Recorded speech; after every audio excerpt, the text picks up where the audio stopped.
Welcome to the Action Network studio in New York City. I'm Maria Marino, and this is Green Dot Daily. We come to you live every weekday at 3 Eastern on our YouTube channel and the Action app. We have a jam-packed show today. The Heat are back in the hot seat. We'll also get WNBA picks, talk UFC, Champions League, and a whole lot more. But we start with the NBA.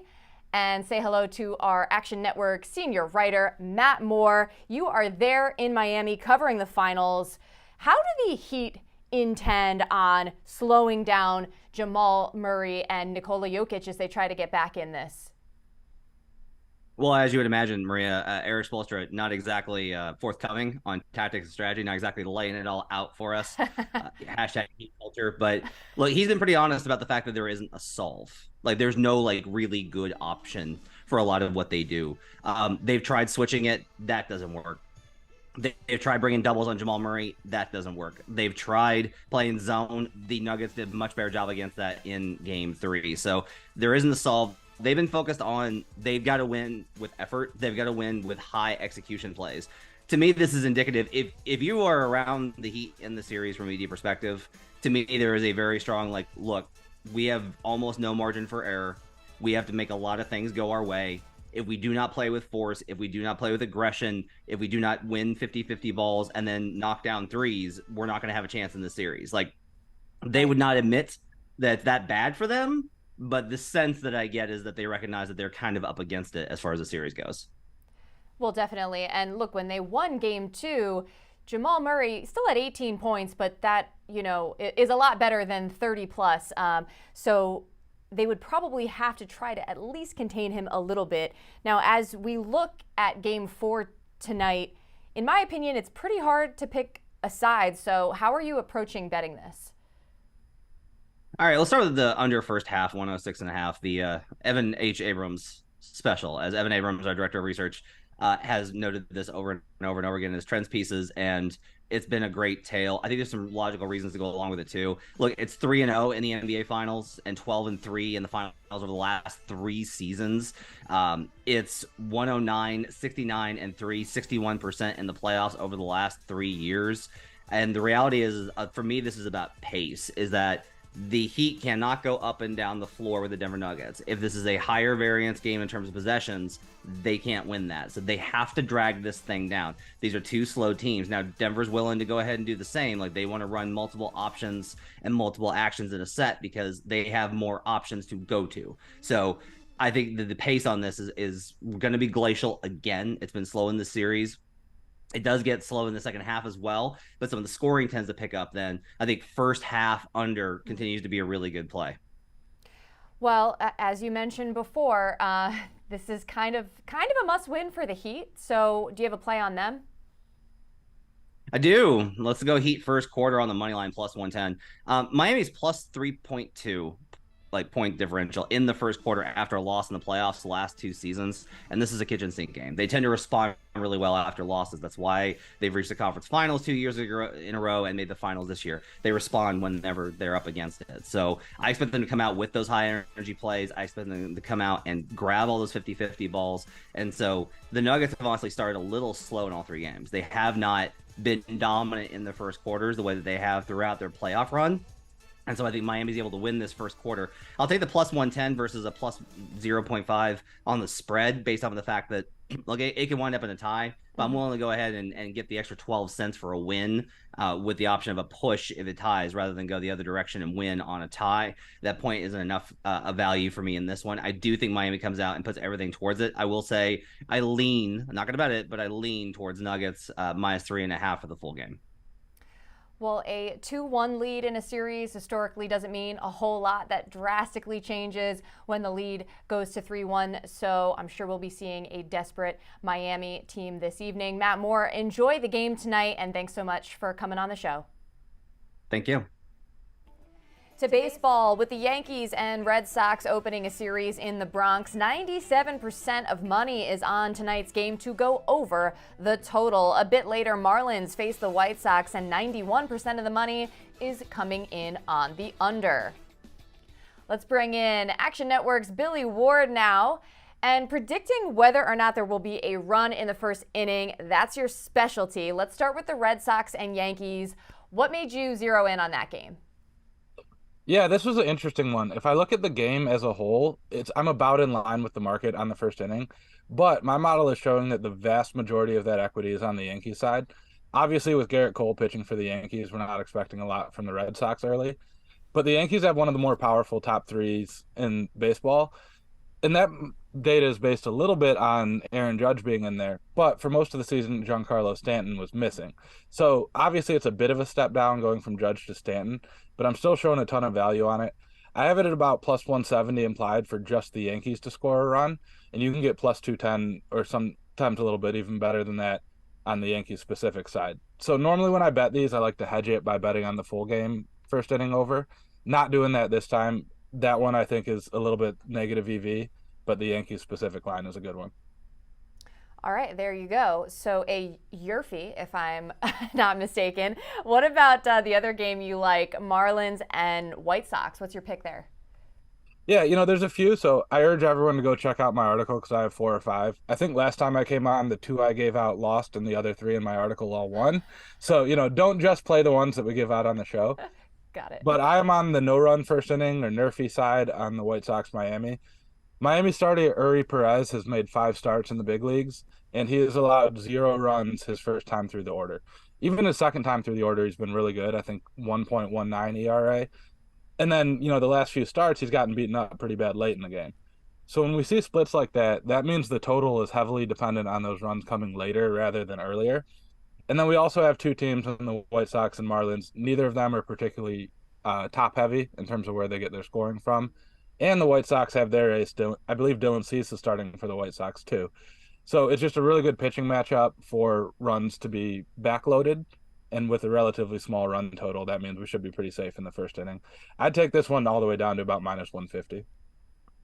All right. Well, for those at home wondering, with our Action Pro subscription, you can actually see sharp signals on these games, both of which align with Billy's thought process here. All right. Let's move on to UFC. That's, of course, your other specialty. What are your best bets for this pay-per-view weekend?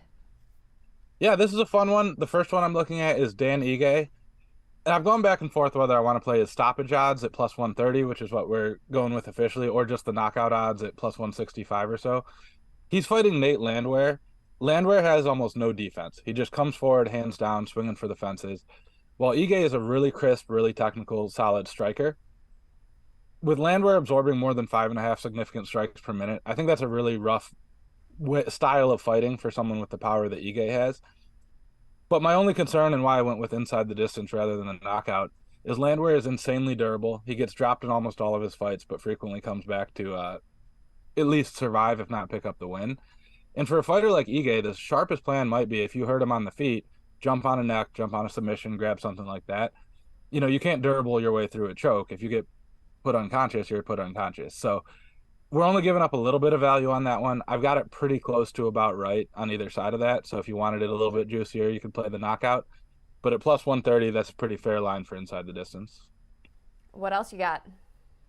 Then my other one, got to go with the Action Man. That's Chris Curtis. Of course, his nickname is the Action Man. So here at Action Network, we love to bet on him. He's a slight underdog against Nasruddin Imavov. I'm not really sure why he's the underdog here. Curtis is 4-2 in the UFC. One of his losses was against Jack Hermanson, who just kind of ran away from him. His other loss, he took a headbutt that the ref didn't see, which caused him to lose a round that he probably should have won.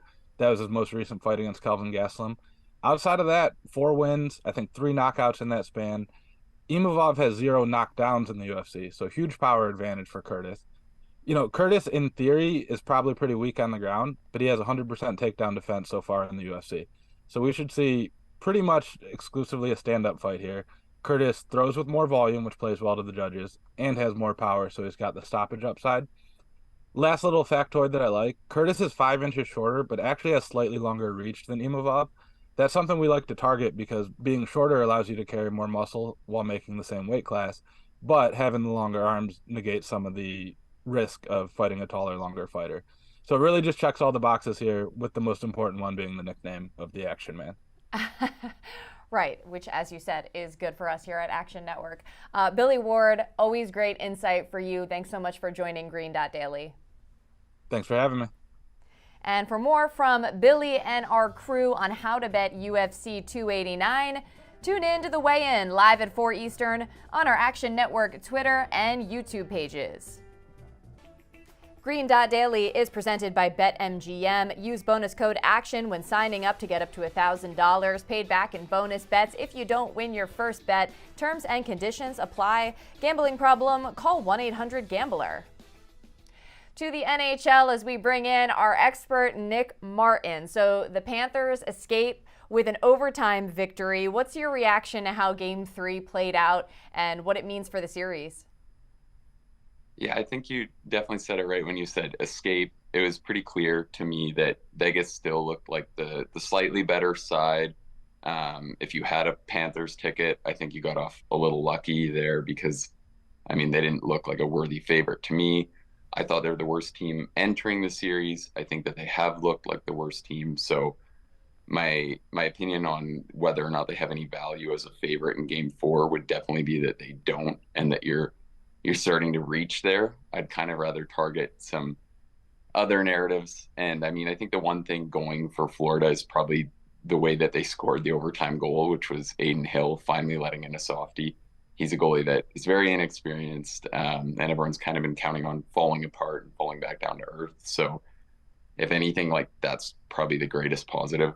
And then obviously that Sergei Bobrovsky, their goaltender, was dominant again, which has been the theme of the playoffs so far. So yeah, I think from a side perspective, I still like Vegas chances. If anything, I'd probably look at betting them to win both of these games and wrap it up in 5.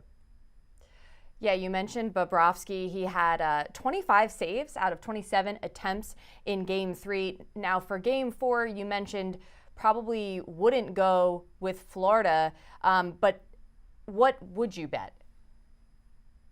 I would. So what I'm seeing the most value with is I like the overtime tie. I think that that's a good look. So when we're talking about plus 360, all 3 options are obviously in place, so you're going to get a longer number. But I think that the avenues for this game to remain tight are there. Vegas is playing really, really well defensively. So outside of if Hill lets in a lot of softies or a couple, I don't really see how it's going to open up. And then Florida, the theme of their whole playoff has just been kind of trying to hang in games, win close games behind elite goaltending performances. So I think both of those narratives set us up really well to look for the long shot on the tie again. All right, sounds like a plan. Is there a prop you like for Game 4? Yeah, so I think Aiden Hill to go under on saves is going to be a really good prop. Unfortunately, they take a little longer to put these out, but I would play the under down to 27.5. It was 30.5 yesterday. There's going to be an adjustment because Florida had whatever they finished with. I think he finished with 20 saves in counting the 4 minutes of overtime. So there'll be an adjustment, but I'm not expecting it to be enough. And because what we've seen, so for most of the season, Florida loves to pepper the goal with a lot of shots. Their scorekeeper's generous, so the totals stay high. But I think that with how Vegas is defending, I'm just not seeing them cracking 30, 31 shots too often. So I think that is another good bet, although it is a little counterintuitive in a game where you think there's a potential for overtime. You can have a frustrating backdoor loss. But other than that, I think it's a really good look.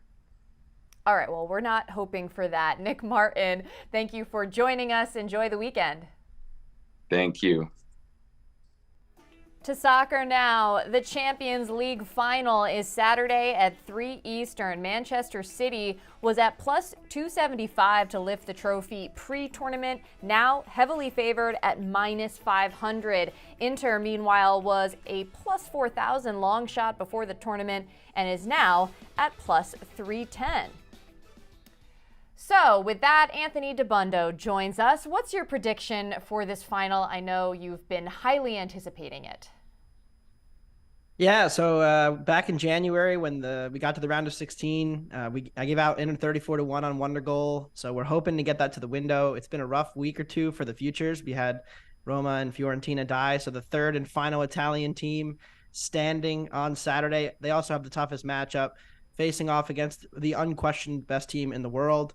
Man City has the chance, if they win this final on Saturday, to become the second English team ever and the first since 1999 to win the treble, which is when you win the league, the cup, and the Champions League in the same season. They won the FA Cup final on Saturday last week against Man United. Now they have a chance to do it in Europe. I actually think they're a little inflated, though, in the market. I think that when you look at the projections that I have, I think Inter should be about plus 275 to win this tournament, win this match on Saturday. That's either in 90 minutes or via extra time and penalties, so either one. And I think they have some matchups, situations where they can maybe get this game closer to a coin flip. Of course, they're at a talent disadvantage. But from a stylistic perspective, Inter's very good and very physical defensively, and they have three pretty big center backs who aren't going to get overmatched physically by Haaland, his strength and his pace. And they also generally play a more defensive midfielding group if Brozovic starts, which I'm expecting.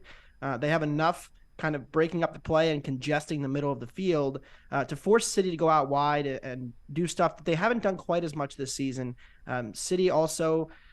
Pep Guardiola, in his traditional past, if he has a flaw as manager, he wants game control to the fullest extent. He demands that his team not take chances in possession.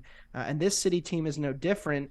They've been much more efficient going forward, but there are times when they tend to be a little too conservative and can let inferior teams stay in the game. We saw that on Saturday. City's press was a little bit off, and Man United was able to get a bunch of chances to get back into that match, even after City scored 15 seconds in. So I think there are some paths here. Inter, very good on set pieces, scored the second most goals in the tournament in transition. So, in those quick strike attacking moments. And they have very good passers in midfield. So City's not pressing a ton. It could lead to some potential for Inter to break through and get some chances on the break. With that being said, their defense is going to be under a lot of pressure to defend the majority of the match without the ball. So there are certainly going to be some issues for Inter matching up with the superior team. Well, Inter Milan seeking its first Champions League trophy since 2010. How are you feeling about props? Yeah, so it is the final, and so we like to, dig into some props, and you get more markets available for a match like this. Alessandro Bastoni is one of the starting center backs for Inter Milan. He's completed more passes than any player for Inter in the league this season in Italy. And he's pretty much the main person that they look to build out from in possession. And I think it's going to be a difficult match for him because he is a little bit athletically limited. He's a bigger guy, technically pretty good with his feet. But if he gets in a situation where Inter turns it over against this City press and loses possession, he's the kind of guy that may have to take a foul for the team in a way and make a challenge on Haaland to stop him or De Bruyne making a run on the edge of the penalty area. So at 3-1 to get booked, he's very likely to start, very likely to play the full 90 minutes. I think that's a good bet because he's going to be under a ton of pressure, more than he normally is when he plays against inferior teams that don't press as high. So City, with their possession ability and their athleticism on the front line, could cause some problems for Bastoni at 3-1, and then John Stones plus 250 to register a shot on goal. Now you may look and you say, well, he's a center back for Man City, but his role is a little bit different now than it's been in the past under Guardiola. When they build in possession, they tend to push up Stones further up the pitch. He kind of tucks into the midfield role, and so with that means he has more touches higher up the pitch. And carries the ball into the final third more for City. City have gotten a ton of goals from Ilkay Gundogan in the last couple of matches in kind of the role right in front of Stones. I expect Inter to be very keyed in on him. Could open the door for Stones just to be on the edge of the penalty area and get a shot or two from distance. He puts one on goal, and then he's also very dangerous on set pieces. City is expected to have more of the corners in this match. Stones is always in the penalty area. His size is big on those. So even if he's not necessarily scoring, I do like Stones to get a shot on target at plus 250 as a prop in this one. Well, Anthony Dabbundo, I hope you can cash on that future bet you made back in January with Inter. Thanks for stopping by. Always a pleasure. Thanks for having me, and yeah, we're all praying.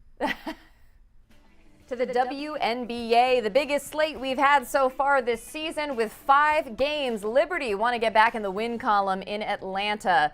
The Mercury, Fever, and Lynx are all looking for their second win. The Sky in LA will try to win 3 in a row, and Washington is a heavy favorite with Seattle missing the league's top scorer, Jewel Lloyd. With that, we say hello to Action Network writer Jim Turvey. Which of these games caught your eye in terms of betting? Yeah, you touched on it briefly in the intro there. This Washington-Seattle game is the one I'm looking at hard. This opened at Washington -7. I was already kind of looking at that as a potential get-right spot for the Mystics. They haven't looked right all season. The vibes have been a little weird. I'm less of a vibes better, so I was looking at this as like a get-right spot, maybe going to Seattle. But the big news dropped. The reason you see this number much, much different now is that the Storm are going to be without Jewel Lloyd, as you said. And she's not just the leading scorer in the W. She is that by a good margin, but she also completely drives their offense. Between her points and assists per game, she makes up almost half of their offense. Her usage rate right now, 35.2%. That would be tracking for the second highest usage rate in WNBA history. So this is a player who is kind of uniquely tethered to their offensive production. Dano Mattia, who's been on the show before, he came up with an amazing stat this morning. So Seattle's offensive rating with Jewel Lloyd on the court is not great. It's -9.9. This is not a good team, but without them, it's -52.7. Comically bad, historically bad. Now it's a small sample, so we can't weigh this too much. But this is an offense that it's going to be sputtering tonight. So my first play here that I really like is Mystics first half -6.5. This number is out to 12.5, as we said. There's the chance that the Mystics are up 20 going in the fourth quarter. They put the bench in, and you get that backdoor cover that we all hate. So I want to target to the first half when the Storm are fully scrambling, trying to figure out their offense without Lloyd. Jade Melbourne is probably going to be the one who takes over at the point guard spot. She's interesting. She's young, out of Australia. She's got some talent, but she's not going to be hitting the ground running in this first half here. So I really like the Mystics first half as my favorite play, but I also like looking at there's an alternate team total out there. If you look at the Storm here, this number 65.5, you can get it at +240. This is a team that cleared this number by 1 last game, and that was with Lloyd. So now that they're without Lloyd, there's a chance that it gets really, really ugly here. They also didn't even clear this number in the first game of the season against the Aces in what was a pretty big blowout. So I'm looking to fade the Storm offense, each and every way. Player props wise, they actually haven't even dropped these yet. So there's a chance the Mystics are up so big that you may actually want to look at some Mystics players unders because they get out to such a big lead that they don't even play the fourth quarter. So there's lots of angles for this game because I think Jewel Lloyd is kind of uniquely positioned in the league where her team is so reliant on her for offense. 28.5 points, 3.5 assists. That this offense that already is among the worst in the league is really going to be floundering against a really tough Mystics defense to start with. This is a big opportunity for the Mystics. They're going to want to capitalize. Obviously, they are hungry to bounce back after a 2-point loss to Minnesota on June 3rd, the Lynx being one of the worst teams in the league. What other game are you interested in tonight?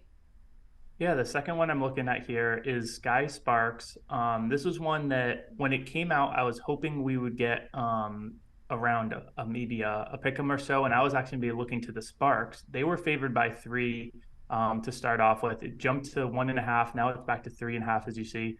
I am looking to fade the Sky a little bit. So how I'm going to do that even more specifically, because I don't love the spread there. That's about what I would have it at. But I do think there's a potential for the Sky to go under on their team total here. This is a team that right now is the number 1 shooting 3-point team in the WNBA. They're shooting 38.3% from 3. And this is not really a team of shooters. This is, in all honesty, a team that I think a lot of us looked at before the season and said, being able to spread the floor is going to be a weakness of the Skies. They've proven that wrong so far, and credit to them. But there's a few players who really are shooting above their head right now. We've got Courtney Williams, who's shooting 42% from 3 right now compared to a career rate of 36%. You've got Kalia Copper shooting 45% from 3 compared to about 35 for her career. And then Alana Smith, who has been one of the best stories to start the season. She's really playing well. She's hitting at a 48% clip compared to 25% for her career. So there's several key three-point shooters for this guy that are looking at, some potential regression coming up here. So when you add that to, the league average rate is around 34% from three. So there's some regression due there. They're only scoring 81.5 points a game to start with. This is kind of an average Sparks defense, so maybe you'd project it around there. And then with some of this regression, the Sparks also do have Azare Stevens back. She made her debut in the last game for the Sparks.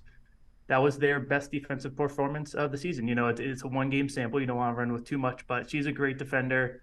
She's going to bring a lot to that interior defense. And then when you add that to some of the shooting that I think is above their head right now for this guy, and this team total is one of my favorite plays for the day. And the Sparks are another team that are going to be very heavily motivated, recently having that letdown loss against the aforementioned Storm. So, the Sparks trying to get back to 500. Jim Turvey, you have a lot of fans here at Action Network. We're so happy you could join us on the show today. Thanks so much, Maria. It's always fun to come on.